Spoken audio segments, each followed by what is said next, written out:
Good evening, folks. We're going to go ahead and get started. Thank you all for coming out this evening. We have about an hour together tonight, and I'm going to walk us through the state of the district and go through some of our data, talk about some of the trends, and what we're looking forward to for this year coming up. And I'll ask you to forgive me. I'm kind of contained to right here because we also have folks streaming in, and so cameras can't get me as I walk around, and staff know I hate being in front of podiums. I like to connect with folks and walk around the room. So this will be hard for me. I said they put me in the box. It's like the penalty box up here. But again, thank you so much for coming out. My name is Michael Thomas, and I am your superintendent here with Prior Lake Savage Area Schools. We have a variety of folks in the room tonight. We have some of our district staff here. We have some of our elected officials here. We do have some of our board members here who are here as citizens, not board members, so there's no quorum. But we also have a lot of parents and staff as well. So thank you all for coming out, and look forward to the conversation this evening. Let's see. Let's make sure this clicker works. All right. So just a little bit about me. I'm a husband. I usually use that title first. Keeps me from having to sleep on the couch. My wife and I have been married for 23 years. I have an amazing wife, Tamiko. She's also a career educator. And we have this little fun rule at home that if you need more than 30 minutes to debrief, stay at the office, because we could swap stories all day long. But an amazing woman, and we have two girls, and we have a senior in college who's an elementary education major. She's at Hampton University, and our youngest is a business marketing major at Boston University. She's a sophomore. And they're living the dream right now, and fully back, and got them both on the East Coast with no hitches. So we're feeling good. Now it's starting to get quiet at the house, and I was telling some folks earlier, my honey, can you get this done list is starting to emerge. So the real work is about to begin at my house. And I'm a career educator as well. I actually started off in education in St. Paul Public Schools. I'm born and raised here from the Twin Cities area. And social work was my background, and I entered into education in the special ed realms. And I'll tell you, it was a fascinating opportunity for me to engage in working with students who are really facing some barriers outside of their control sometimes. And so trying to figure out how we can provide those additional supports was something that really opened my eyes to how can we open up doors and pathways for any student, no matter what their background is, no matter what challenges they might have, or what privileges they might have. Every student wants to do well, and that's our commitment as educators. So I think it's year 27 or so for me in education, and I worked at every single level and in a variety of districts, both at schools and at central offices, and it feels good to be here in Prior Lake Savage Area Schools. This is a strong district, strong performing school, historically have strong schools, and we also have a strong community, and we can see many of you here tonight. Or any of our engagements, we have a community that likes to lean in, and that's really what it's going to take to really be effective. And I'll say lastly is that I'm the lead learner here, and I say it often. I don't know everything, and I really depend on a lot of individuals to bring their perspectives to the table so that I can have good shoulder partners and reflections and have people push me a little bit and poke holes in things, and that's how we get work done together, and that's how I expect us as a community as well as your superintendent. We're going to be on the same page sometimes. Sometimes we're not going to be on the same page, but that's how we work collaboratively together to really get the best outcomes for our students and ultimately the broader community. So that's just a little bit about me. And the one thing you'll know me by or get to know me by are my 3 T's, and that's truth, trust, and transparency. And truth is something that's, without truth, I don't know what else we really have. And I always have a mantra saying, I seek and speak my truth with grace. I'm going to be respectful and honor the relationship that I have with people. But truth is truth. Sometimes it's going to be great information. Sometimes it might be challenging information. But I want to put that on the table so that we can have a great conversation. Trust is another one of my T's. And trust for me is assessed on 3 primary domains. One is competence. Does the person know what they're talking about? Do they have knowledge of what they're trying to discuss? 2 is, are they reliable? Do they follow through? Do they do what they say they're going to do? Do they have those commitments coming through? And then 3 is sincerity. Do they do this because they have to, or it's their job? Or do they generally do this because they have that strong ethic of care for that greater good? Those are the 3 domains that I play around in when it comes to trust, and that comprises, I think, the ultimate trust for me. And then lastly is my last T is transparency. It's probably overrated at times because everything is out there these days, but at the end of the day, good transparency is essential to actually building trust. And one of the things that I hope you've observed in just the couple of months that I've been here is that I'm always going to be forthcoming with information and try to be out there with our community, with our staff, with our students, so that we are bringing forward all aspects of this amazing district. And like I said earlier, we've got a lot to celebrate, and we have a lot of opportunities before us as well. And I think collectively we're going to do some great things together. So those are my 3 T's. Just some quick facts about the district. And again, many of you who have been here for a while know a lot of these facts, but just for those who are just tuning in or just maybe moving here or just have new students coming to the district, we have an amazing board of educators who give of themselves and of their time for very little money. I would say it's probably the greatest volunteer job you could ever have. But these are our board of directors here with the district. And we are in the process of board elections as well, so please make sure you get out there in November and vote. Very, very important that you bring your perspective to the conversation as well, because these folks really provide strong leadership, strong governance to this organization. A couple of them are in the room tonight, but I want to just be clear that they're in their capacity as citizen, not as board member. They are just coming out to listen and observe as well this evening. So. And I also work with an amazing team. Like I said, I don't do things in a vacuum. I don't do things alone. We have Michelle Chuka, who leads our Student Support Services Division, all things special ed, counseling-related services, those types of things. Joel Dahl, who's new to the district. I'm also not above stealing talent. He is from a neighboring school system, and he leads all of our community education work here in the district. Jim Delwo leads all things operations, and his partner in crime, Maureen, in the very back there as well. Those 2 are amazing folks who get so much done and so efficient with the resources that they have. So kudos, because we've actually been recognized for the efficiencies on our operational side of this district. Dr. Dan Edwards, he leads all of our curriculum and instruction, teaching and learning, and does a lot of interfacing with our schools. Tammy Fredrickson, who's also a talent that I'm not above stealing away. She is a state-awarded budget finance leader in the state of Minnesota, and we are really lucky to have her, and already in just a short amount of time, really turning the tide on some of the financials and bringing a lot of transparency and protocols to our budget and finance world. Emily Herman runs all of our human capital, personnel, staffing, etc. Emily Malone, she feeds our babies. So her and her team are amazing too. And we'll talk a little bit about some of her staff a little bit later. Marcus Malazzo, he runs all things IT. Thank you to him and his team. That's how we're able to stream tonight. So again, thank you for those of you online. Christy Mussman leads all of our communications for the district and social media and those opportunities.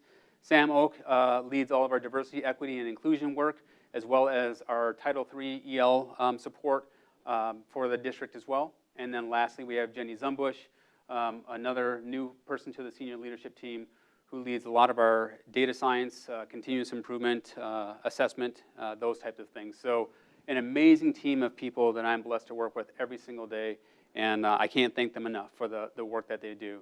I walked into a district that has a really strong foundation, and we are now poised for some great growth.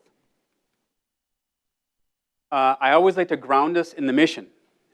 This is our why, and it's something that I don't take lightly, and If any of you are affiliated with the YMCA, spent many years with the YMCA, I've been on the board of YMCAs. They are very mission driven, and they have mission moments as part of their daily regime of how you engage. And I had somebody, as we kicked off the school year, I had somebody come up to me afterwards with our staff for the school year, and she says, "Hey, I heard your mission moment today. I used to work at the Y as well." So it was interesting that I don't even realize that we do that, or that I did that, but they caught that as a former Y employee. But our mission is critical to the work that we do. And I like to highlight ever-changing and global. We are not in a static society anymore. And as much as technology has given us lots of advantages, you talk about a fast-changing world because of technology. What we did, 2 years ago is light years away from where we need to go, 2 years from now. So time moves very quickly for us. And global. And I think we saw this obviously for the past couple of years when we all got connected in various ways because of the pandemic. But we're not just a little microcosm. We are truly interacting with folks literally all over the world. And the generations that we are rearing through K-12 education and those to follow, for those of us in the room today, that was not part of our vision, many years ago. But this generation and the ones following, they will be interacting and competing at a very international, global level compared to many of us. We have an amazing district that spans, a variety of our elementary schools, about 8 elementary campuses. We have 2 middle school campuses, Prior Lake High School. And then we have a variety of programmatic schools that I'll talk about here in just a moment. Just under 9,000 students, about 1,300 staff members that we support. Our district supports 61 different languages, with Spanish and Somali and Russian, and Vietnamese and Khmer being the top 5. And then with the schools, we also have some programs that I think are very important to note. Our MinCaps program, which is our school that really helps students get into career tracks. That is something that we're really proud of. They have a really nice new space down in the Lakeville area, and we service both our students as well as any student that would like to enroll, quite frankly, but Lakeville would be some of our other higher enrollees for that. And we are just launching our trades pathway. And again, we have a medical pathway, education pathway, so a variety of options that students can choose in terms of their career. But the trades is our new one, and I don't know if any of you have had to hire a plumber or electrician as of late. They make a good living, and it's a good opportunity for kids to come straight out of high school, go right into the workforce. And I'll tell you, working with a lot of our chambers and EDCs, here in other states, our workforce shortage is very real. We all know that. We see that. And so how we can prepare students for not only just college pathways, but going straight into that workforce is going to be critical. And perhaps they can, like I was talking with one of our electrical companies here locally, kids in 4 years can become journeymen, through their apprentice programs there. So SAGE, which is our gifted education program, which is another opportunity for us to service all learners. We have students who need the supports of special education, and then we have students who are twice exceptionally gifted, and every student in between. So we are a public school system that takes kids for who they are, and as they show up at our schools every single day. And this is a great opportunity for us to meet the needs of some exceptional learners or students who might need to be advanced in their curriculum. Could be a second grader who's reading at a 5th grade level, or those types of opportunities. They have very specialized program that will meet those learning needs of our students. And then equally, we have some students who in a large school system might get lost, just kind of get swallowed up. And they need something more smaller, more intimate, something more personalized. And so our Bridges ALC and our Atlas at the middle school allows that opportunity for students to really get that customized approach to meeting some unique challenges that they might be experiencing, either in their personal or family lives, but also their academic careers as well. La Ola del Lago is our Spanish immersion school. We have our principal sitting right back here. And if you want to come out and check that out tomorrow night, I think they have their open house tomorrow night for their families. But a great opportunity for our kids to enroll who want to come out and take a dual immersion pathway and graduate with a bilingual seal, for example. We are a country that graduates many of our graduates in a monolingual system still. And if we're truly going to compete at a global level where many other countries are graduating students speaking 3 or 4 different languages, having this is a huge asset for us. And we know that that's a fast-growing population, Spanish-speaking population throughout the country, and here's an opportunity for our students to engage. And then lastly, Laker Online. Now I know over the past couple of years, online was a forced option for many, and that was a real challenge. Even within the same household, one of our daughters was pretty good with the online. One of them was really challenged by that online opportunity. But what we're finding is that more and more students are engaging in ways outside of the pandemic, just from a pedagogical standpoint, that online learning is their modality. That's where they can really, no pun intended, plug and play and really be engaged in their learning. And so we want to make sure that we offer that. And then with some of our potential partnerships with our intermediate district locally, we can not only just offer it at the high school level, but we are exploring options that we would also have an elementary pathway for families who still want to see an online option for their student. So our enrollment is something that I want to speak to. You can take a look at trend data here dating back to the 12-13 school year. And we kind of peaked just before 2018-19, right around that time frame, and we've been fairly flat ever since. And I have to share that this arc, or this bar graph that you see, is very similar when you start talking to neighboring districts. We're seeing some interesting shifts occurring in K-12 education with regards to enrollment. I believe I saw the statistic recently that Catholic schools have seen a surge of enrollment and that they haven't seen the likes of for the past 10 years. So we're seeing a lot of families choosing a faith-based educational setting for their students, and so we are losing students to those entities. And then we've also had in Minnesota many charter options. But I think charters also emerged fairly quickly over the past couple of years to meet some unique learning needs. And some of those charters are also garnering additional enrollment. And again, those are public school options for some of our families as well. But more importantly, that I want you all to understand is that it's bigger than a K-12 issue. Recently, I was at a Scott County kind of leadership meeting. It's called SCALE, and it's where we have many of our elected officials, city managers, planners, those types of individuals, and we have a lot of superintendents that are there, and we're talking about population. So here in Scott County, we're in some interesting times.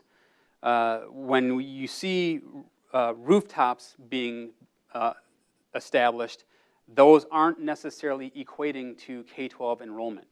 We're finding more and more rooftops, at that 500,000 plus, being occupied by 2 adults. We are also seeing a significant delay in childbirth. Or a reduction in childbirth, and we're seeing a delay in childbirth. So when they do choose, they're choosing much later in life. So young couples, perhaps, for myself, in our 20s, getting married, having kids. Now we're seeing folks go well into their 40s before they start having their first kids. So we're seeing a significant change in birth rates and in family patterns. That's having an impact on our enrollment as well. And we have a retail market that's also trying to be responsive to the changing family demands. And then we also have a need for large industrial zones. So when you look at Scott County, the industrial growth demand is the highest demand sector in our region right now, and that we're actually probably short acreage for. And right now, as we see it as a district, our growth may not come from our cities proper, so to speak, outside of Credit River and or Spring Lake Township or some of the other outer areas of our district boundaries. That's where we're going to probably see the type of growth that's going to have a net impact on overall enrollment projections. But literally K-12 right now, and talking to my colleagues, from Osseo all the way down to here, we essentially are like trading baseball cards. Kids from one district are going to another district, they're leaving that district and they're coming back to their district, and they're just kind of moving around, kind of shuffling the deck chairs a little bit. So it's an interesting phenomenon that we're in and we're all kind of watching.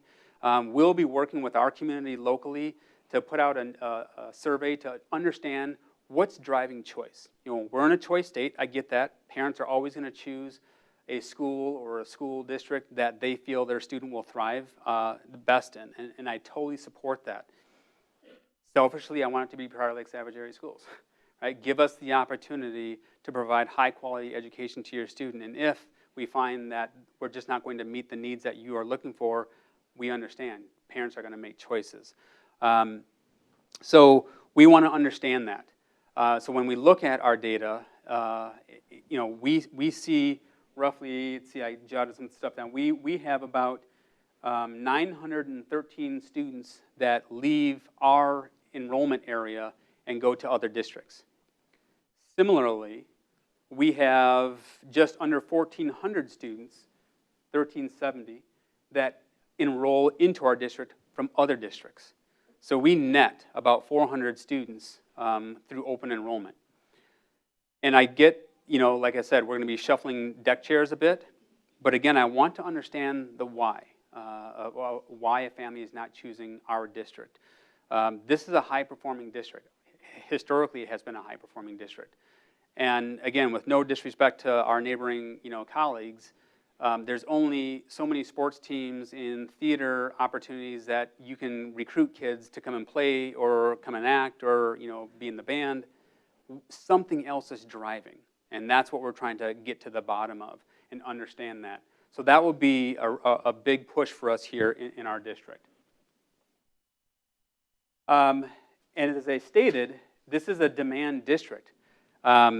We were talking with one of our Spring Lake Township leaders, and they were saying when they're building houses in Spring Lake Township, they're literally orienting their houses to be on our borders so that they can be in our district versus Jordan district.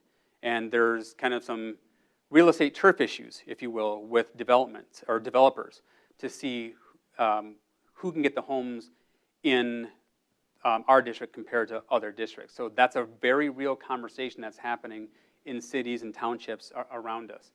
But what we do see from our stakeholder survey, our most recent survey, is that families do enjoy this district. There is a demand for this district, both those who live here and, as you heard, just under 1,400 who are choosing to come here who don't live here. So that's a good thing. So we want to capitalize on the momentum that staff and students and families are saying, this is a great place to be. Some of the things that make us great is the national recognition that some of our programs have received over the years. We have a strong recognition from the Department of Education for our eSTEM. And this is an opportunity for some deep experiential learning of our science, technology, engineering, and math, and the overall environment, and incorporating that into classroom, but then going out and taking advantage of the parks and the nature and things of that at our school campuses.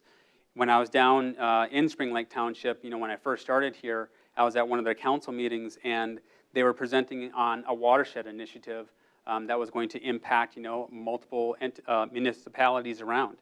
Here's a great opportunity for our students to get firsthand learning of what happens in our classrooms with the knowledge. Now apply it to your own community by looking at ways that you can beautify your local watershed. So these are some natural draws that families really like to see, who care deeply about the integration of some of these learning opportunities. I don't think I can say enough about school safety. We are living in some pretty scary times. I'll just say it like that. With the rash of crises that are happening on school campuses, and if you watch the news, my daughter called me last night in a panic. There was a bomb that blew up in Boston, in the mail by a university, and just everybody's getting on lockdown. I'm like, this is unbelievable.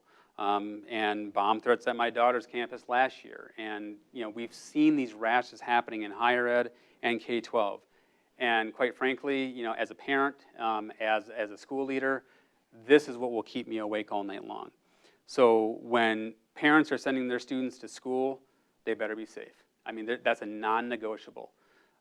So we take this very seriously. We partner heavily with our local law enforcement, our fire EMTs. Again, we have been recognized for our ability to put together a lot of preventative measures, a lot of large-scale reenactments and reunification protocols that we've engaged in.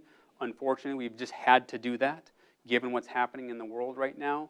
But again, I go back to Maureen and Jim, who have been at the table with many of our other staff, leading a lot of this work. From our drills, like I said, to whole-scale kind of tabletop events, and then we reenact those. That's something that we take very seriously here in this district. And new to us this year, this is my school, we've not had drills, right? So all of our schools go through these protocols, but we, as the central office, support center, we've not engaged in those. So that will be new for us to engage in the same kind of safety protocols here at the district support center as many of our schools. Just a couple more points from our survey. We are a very diverse district, growing in our diversity, linguistic diversity, ethnic diversity, geography, where folks are coming together. And what we hear from our elementary and secondary students, generally, again, they feel respected and engaged, by other students. Now, I think many of you who've been here for a while understand we've got a significant dip here back in 2020 and 2021. We've obviously had some pandemic issues that we've had to lead through, but we've also had some pretty, racially, socially harmful situations that have, hit our district as well. So we understand that there's a dip there. But what we're seeing is that our ability to be responsive, to own where challenges and mistakes have been made, really begin to show that we have the ability to bring ourselves back to a higher standard. And again, are we a perfect district? There isn't such a thing. Are mistakes going to happen yet again in the future? Challenges and mistakes will be made. Are we going to be professional enough to do our due diligence to ensure that we uphold, high character, high expectations, high accountability? Absolutely, we will.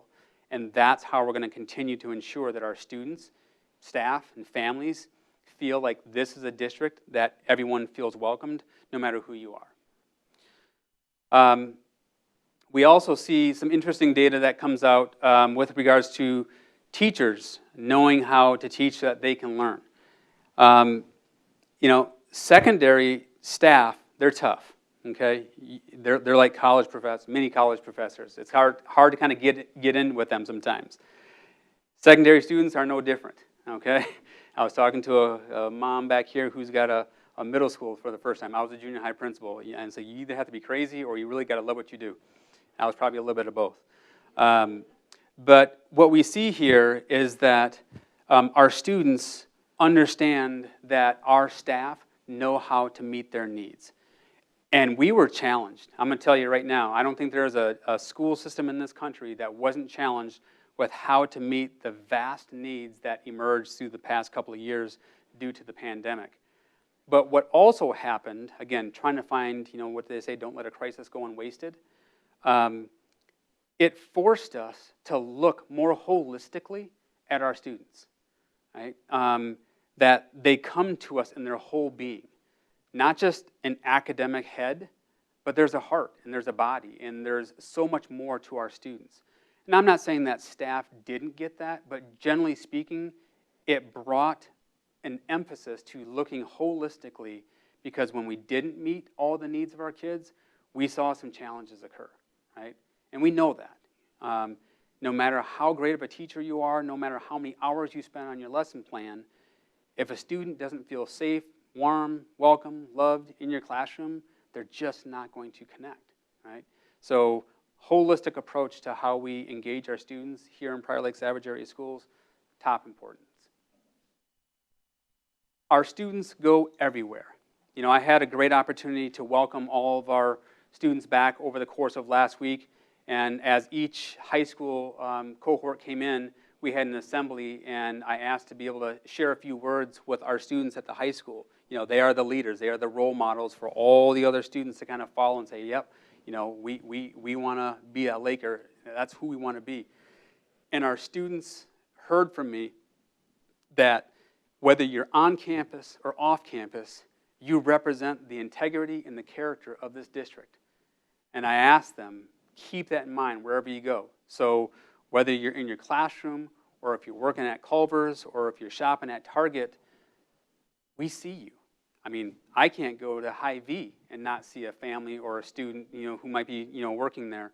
They're everywhere. And we want to be proud of our students, and we want them to do us proud as families, as staff. And our students, as you can see in the blue, this is our class of 2022. They are literally touching dang near the entire country of where they choose to go. About 82% of our students, our graduates last year, went on to 2- and 4-year colleges and universities. 10% of our students went directly into the workforce, and about 2% of our students went into some branch of the military. So our students are having the ability to affect change all over the country, and that's something that I'm super proud that we, you know, get them ready for college, career, or just general life readiness, whatever that means for them. So how are we performing? Forgive me as we go through a couple of these slides, because some of them are line graphs, and I hope they show up well. But generally, we're going to be talking about some of our MCA scores and our ACT scores. Just some general themes, not surprising. MCA scores, or any state standardized measure, if you look around the country, dipped significantly during the pandemic. Not only was there a lot of challenge of instruction and a challenge of learning, but there was also a significant level of disengagement, as well as a lot of accountability measures around those were also dropped or suspended, okay, during that pandemic time, because states knew that they wouldn't have an accurate measure of student performance.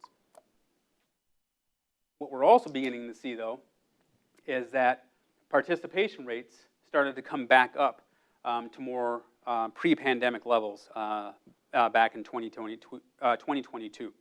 So we'll see how this goes. Now, MCA data, and what you'll see tonight, is rearview mirror data, right? These are lagging indicators of how a student or how a school or how a district performs. But I also want to make sure that we don't throw that out in its entirety. It's a data point that we must consider and triangulate with the multiple other data points to get the whole story of what's happening with the student. But nonetheless, MCAs are our standardized measures. So when we look at, oops, see, I can't come out of here. So when we look at math by grade, generally what we're seeing is that we see the trend that I talked about with the pandemic, and for those kind of looking, it's 2018 through 2022, a dip in that proficiency level. And then the exclamation point marks kind of an uptick of where we start to see a change in the data. So we're starting to see an uptick in proficiency essentially across the board with regards to math. Now, math was one of the areas that was hit pretty significantly on a national level. When we start to look at math by a variety of student demographic groups, again, generally speaking, we see that uptick is evident in a variety of student groups. We do see still a slight decline with our Hispanic Latinx communities. And so data, let me just say this too, two things about data that you'll hear from me. Data should never be judgmental. It should be developmental. And data doesn't give you answers. It gives you questions. So we can look at this and say, okay, what's happening, with our Latinx community? Why is there still a slight decline there? Okay, and then how does that compare to other like demographics or like features, whether it's free reduced lunch, EL, a variety of things. We can start doing those comparative analyses. But you'll also see a general trend here is that as a district, we generally outperform the state on every measure. Again, some additional groups through Every Student Succeeds Act that we look at and disaggregate by a variety of points. And generally speaking, after the pandemic, we're starting to see some upward growth trajectory going back towards proficiency. Now, when you look at these graphs, some of these you're seeing at 40%, with EL pre-pandemic, and then you see it dip down, down to the 20s, and now emerging back. So by who they are as students, obviously EL learners are going to have some different challenges with regards to learning compared to folks who are native English speakers. We understand that. So we're not happy with 40%, but we look at that national norm comparative analysis to say, where do they sit with their national cohorts as well as local cohorts? But then how can we program accordingly to meet the needs of that student demographic? That's just an example of how we can begin to start asking some of the questions here. When we look at science, 5th grade science here, again, outperforming the state. 8th grade is a bit of an anomaly as we kind of began to dig into this. And this is somewhat fresh data. It always gets released right around the state fair time. So it's data on a stick at state fair, literally, every year. But here's an opportunity for us to say, what happened here? Like, that's a significant change from about 62-ish% dropping below 40%. Well, as we started to look at that, there was a significant drop in the participation rate at 8th grade science, which then skews the N size. And so, any performance can either bolster it up or pull it down. So that's something that we're going to look more into to understand what happened here at 8th grade compared to 5th grade, and why was there a drop in that participation?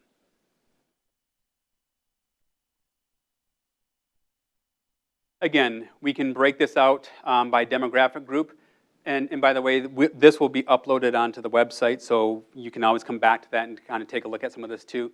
I won't read every single slide to you, but I share this for illustration points, again, going back to seeing some of those upticks, but we see, our Black, African American, and our Hispanic Latinx communities, again, having that downward decline post where some of the other student groups are seeing, some slight uptick. We still see a slight decline with some of our white students on the very end here as well. Again, higher than the state, but still makes us ask some questions. Why are we seeing some changes here? Why isn't every student kind of going up with the high tide? And that's where we begin to start understanding what's the individualized approach, because what you see here tonight, all of our school principals will get this data or have had this data for their respective schools, and then they can drill down to that individual student and really begin to customize their response to saying, why isn't Michael doing so well? Or actually, Michael really grew immensely. What works so well? So it's not just a deficit thinking of data as well. We can take a look at our science as well by groups. So you can, again, you see the general trend. I won't walk us through every single slide like I won't read it to you. We can take a look at reading, switching over to reading here at elementary, and what's happening with regards to our reading. And you all understand, you all understand that in 3rd grade, up to 3rd grade, and the emphasis on pre-K through 3 reading is where students are learning to read. That's the foundational aspect that's going to really launch them for a successful academic career. 4th grade on, they're reading to learn. So that distinction is really important. And what we do know is that the cohort that was greatly impacted by COVID and remote learning has yet to come through 3rd grade. They will be the following class. So I think that's the cohort that the nation is actually watching. So again, we want to really be mindful of what's going on. And as they're coming back in person full time, without all the restrictions, like bringing normalcy as much as we can, that's the cohort that we really need to support in a very different way, so that they don't have a significant barrier to learning how to read, because that's the distinguisher. So just wanted to point that out here on this slide. And again, like our math, like our science, we begin to break these things out for ESSA, and again, we can see some slight continued declines in some of our student subgroups. In a student subgroup, generally speaking, we're starting to see some uptick. Additional groups here. So again, as I talked about, it's not always like what went wrong. I can also take a look at oh, it doesn't show up on there, the EL box in the upper left here. We've got a pretty sharp incline, from 21 to 22. Now that might not be a large N size, but something happened there that really bolstered, that demographic of student, and what is working well that we could probably learn from and then bring more to scale. Going into our high school and ACTs, so I will say that we, at our ACTs, the state composite scores haven't been released yet, but generally speaking, we outperform the state composite score of average ACTs for our students compared to the state. And we see this trend consistently across. I think one of the things that we can be proud about is that back in 21, 3 of our students scored a perfect ACT. Less than 1% of the ACT takers actually accomplished that. So to have 3 in our district was pretty significant, for us. So again, a proud moment for us. And again, this is breakouts of all the composite, sub-content areas of the ACT that we can see the performance of our students. And then we have our math in grade 11 and reading in grade 10. Now, this math is something that has caused some significant wonderings here for us here in Prior Lake Savage Area Schools. Trying to understand, back in 19, we had a significant drop. And yes, there's impacts from the pandemic and a variety of other things, but that can't be an excuse. And so we need to understand how we can be more responsive to our learners to ensure that that significant of a continued drop doesn't replicate itself. And we see that right now. And so we're looking at not only how do we bolster that trajectory, but what's the feeder pattern and how prepared are the students coming into the high school. And so that leads us to some additional discussion I'll talk to in just a couple of slides. So with that data, gives you a snapshot of general performance. That's MCAs only. But that data will be triangulated with other data sources here. And I'll speak to that here. So several years ago, our community engaged in developing the framework for the future for Prior Lake Savage Area Schools. And again, this is one of the things that's front and center on our website, our core values, our vision, and more importantly, like our strategic directions. When I came here, it was very clear that a lot of work had gone into this space. And as we began talking as a team and asking some questions, my big push at You'll Learn is I want to know why, and I want to know how we're going to measure it. We can't leave learning to chance.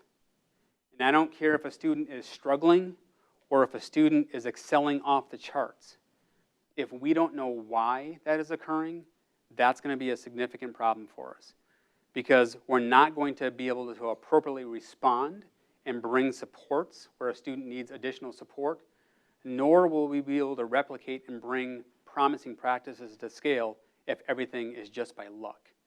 So leaving it to chance is also a non-negotiable for me. We have to make sure we know the why. We also have to be able to demonstrate measurement around it. And it's not just going to be captured in an MCA score. We have to have other robust means by which we can get data that we can be more immediately responsive. And I liken an MCA to a thermometer. It'll tell you you have a fever or that you don't have a fever. And if you have a fever, you probably want to know what's causing that fever. MCA won't give you that information. You have to have additional diagnostics to understand what's making your body, hit 102.5, right? MCA or a thermometer won't do that. That's when you go into deeper, diagnostics. So we have additional measures, both through our FAST assessments, which are our own internal formative assessments. Many of our staff use unit assessments. They might develop their own classroom or grade level common formative assessment. Might be something as a 1 or 2 question exit ticket, but we have multiple measures that our staff are using on a daily basis, weekly basis, quarterly basis, that's really going to be able to drive immediate data that they can take action on. Like I said, I can see MCA data, and even if it looks great or if it looks challenging, it's a little hard to operate with just that data point because it's too late. Those kids have moved on. Okay, we may not even be talking about the same kids that we have in our classroom today that are captured in that data. So we need other points. And that's what I was pushing our team to consider. That was my ask of this board. Can we honor the strategic directions that you and the community engaged in and bring a tighter scope, a tighter focus to what we can really, hang our hats on that's going to start to bolster the achievement of students? Because right now, it's really about strengthening that core academic framework. We've been through so much, and we're continuing to go through some things. But at the end of the day, we need to get back to our core academic framework. And if that's not solid, so many other things begin to fall apart, okay? When I was a junior high principal, we were talking about discipline and student engagement in the school. Best offense is high-quality instruction.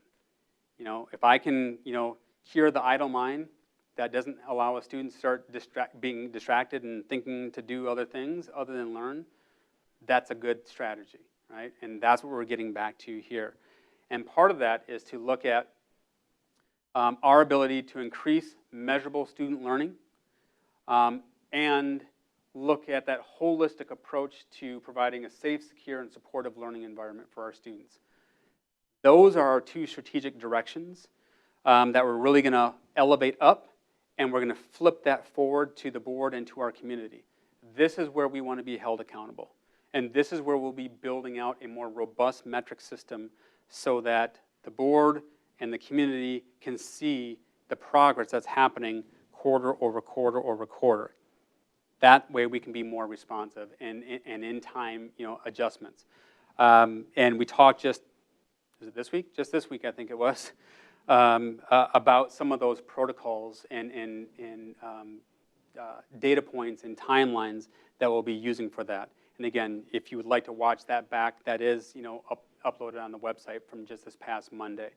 But those are going to be the 2 areas that will really guide a lot of our work. The others that you see here are very important. Those, I would say, are more the operational means to the ends in the red box. So they're a priority, but they're not the priority. Because if everything's a priority, there's nothing's a priority.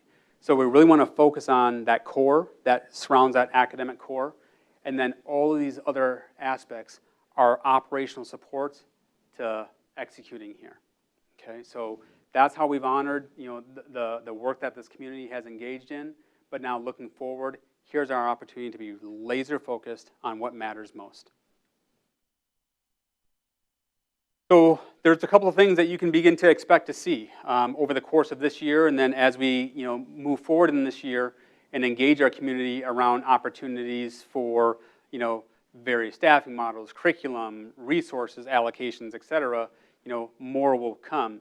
But some of the immediates that must happen to address some of the data that you saw here today is our foundations, which is going to be that hyper-focus on K-3.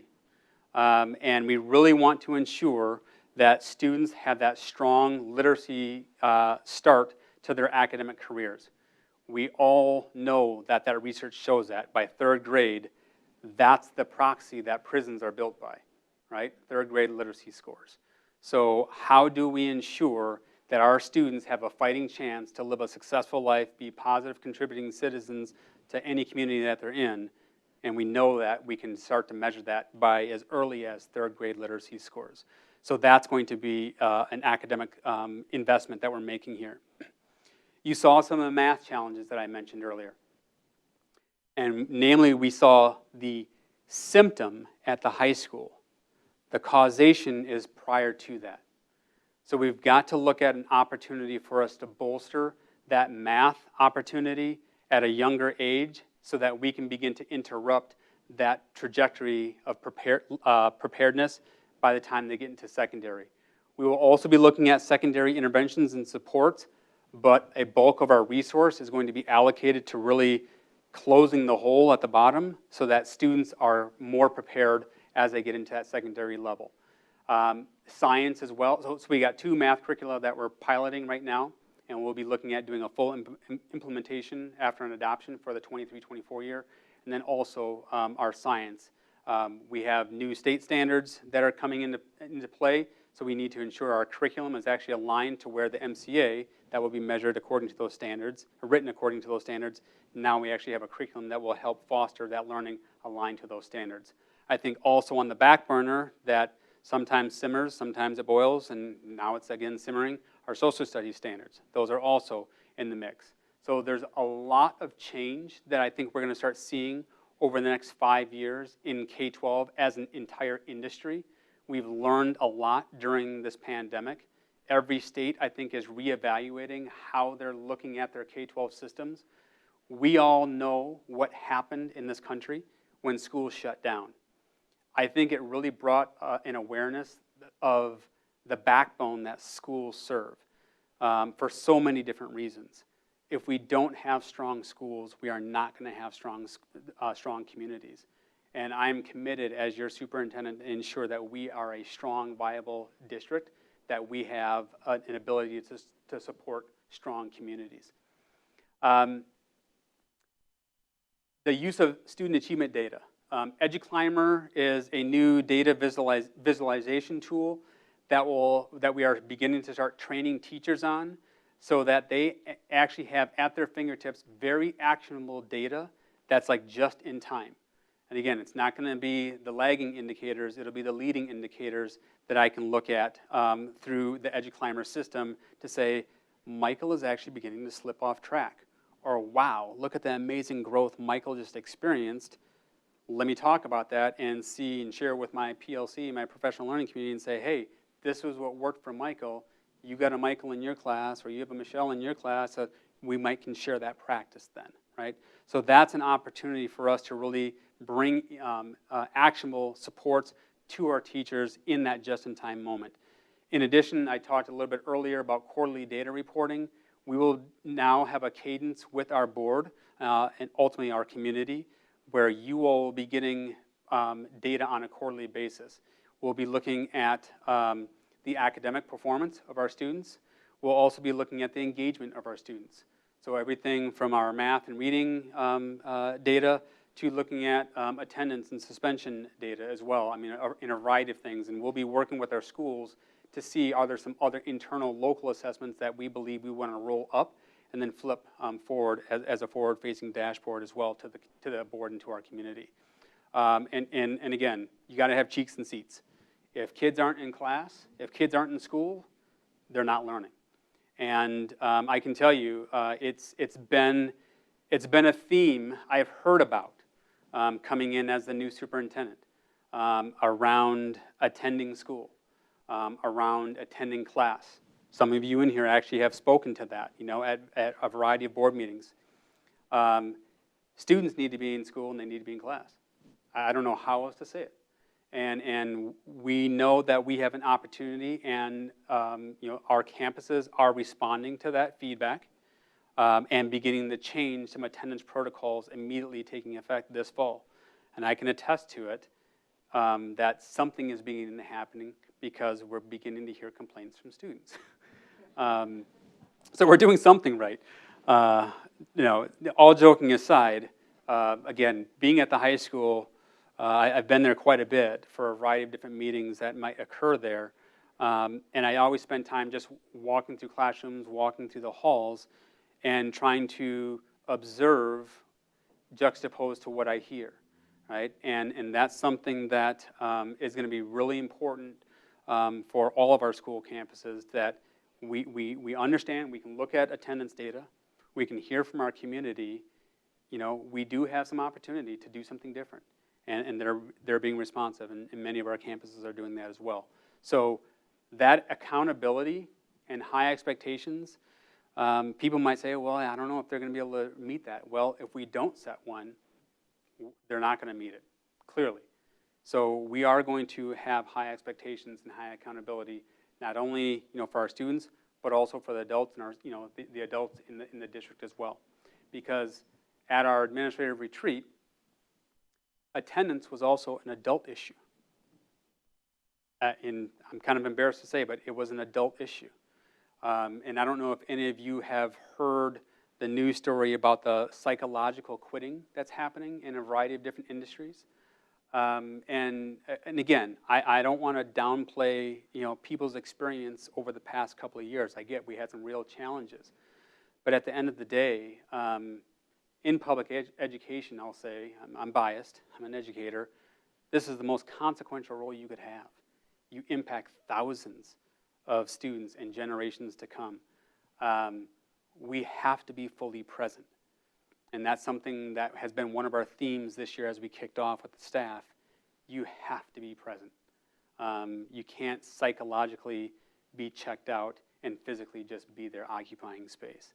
So we know that we will be monitoring with our HR any patterns, the Friday, Monday flus, those kind of things. We want to understand what's happening. Why are staff disengaging with us? And do we need to offer different supports to our staff? It's been a tough couple of years, I get that. But moving forward, we've got to find ways to address that adult performance and attendance as well. Coming to a close here in a couple of minutes and timing out perfectly. Speaking of presence, so Margaret Wheatley, just a phenomenal theorist if you've not read a lot of her stuff. But this is one of my favorite quotes. When we're curious about the story someone is telling us, when we're respectful of them as they tell it, then we're honoring that person. We are welcoming them into a relationship with us, and we're creating the conditions that support our working together. I've been very public since interviewing for this opportunity to serve as your superintendent, my strong desire to be that bridge builder in a community. We have seen enough division in this world for a variety of reasons that I just don't know how much longer we can live in these spaces, right? And I'm not saying we're all going to sit around a campfire and lock hands and sing Kumbaya. But what I do know is in this district, we have to be able to rally around what's best for our students. And I think everyone in this room, everyone online, everyone in this community wants what's best for our students. We may have differing approaches, and that's okay. That's the beauty of democracy, right? We can express our entities of what we think should happen and how it should happen. And we'll work through that to do the best for our students. But what I do know is that I can't do it alone. And I don't think anyone in here can do it alone. But I do believe, as Margaret Wheatley says, together we can do some amazing things. We have great partners that are already committed and on board with us. We have our city leadership. Mayor Williams sitting over here, thank you so much for coming out. And I mean, it means a lot that we have our cities and other folks represented here. Shakopee, Metawakanton Sioux community. They helped kick off this year with us.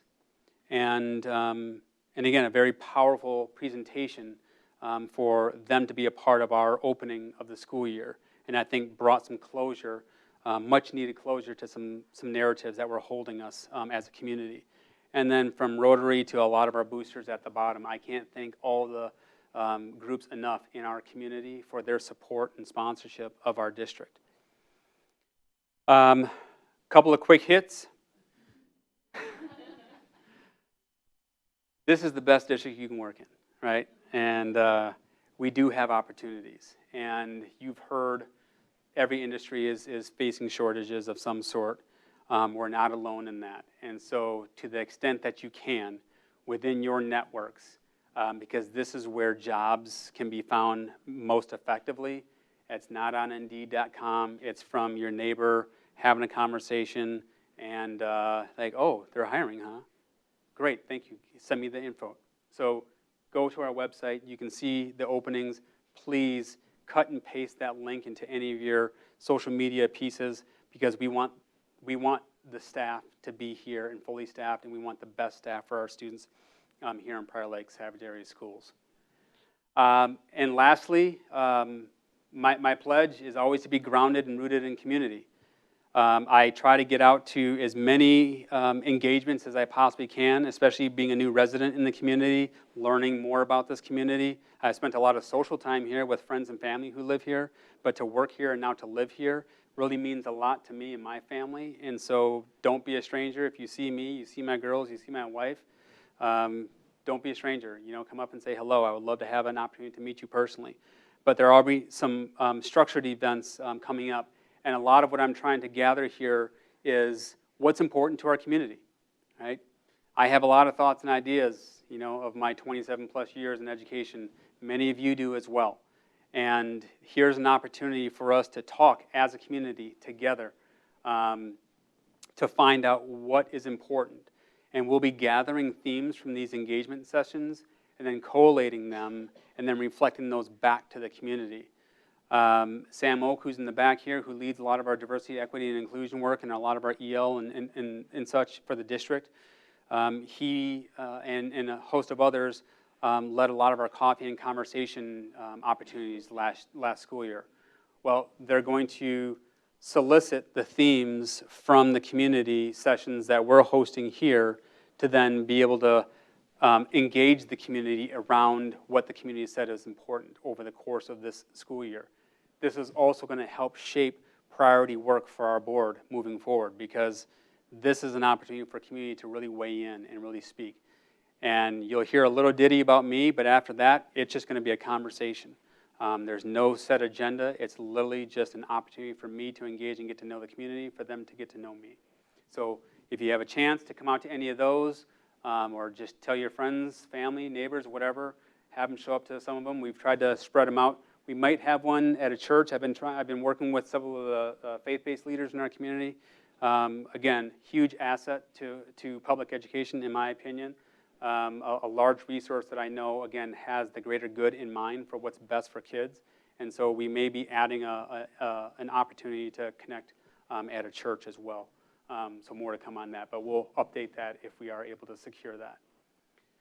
So that is the state of the district. As I came in for the first couple of months, wanted to share that information. A lot of that data, this information will be flipped forward so you can watch us back, but also some of this data will also be further disaggregated and analyzed to really go into our World's Best Workforce Plan over the next month and a half or so. That's something that's a requirement for the state. And again, it's not just a checkbox activity. It's something that's really going to drive and inform our practice here at the district. And so more to come on what you saw with that data as we begin to unpack that more. I want to thank all of you for coming out this evening. I want to thank all of you for plugging in online. And we'll officially close in honor 2 minutes over. And I will stick around for a little while, and some of our senior staff who are here as well, just to have a little informal Q&A and conversation as people are leaving out. So thank you again so much.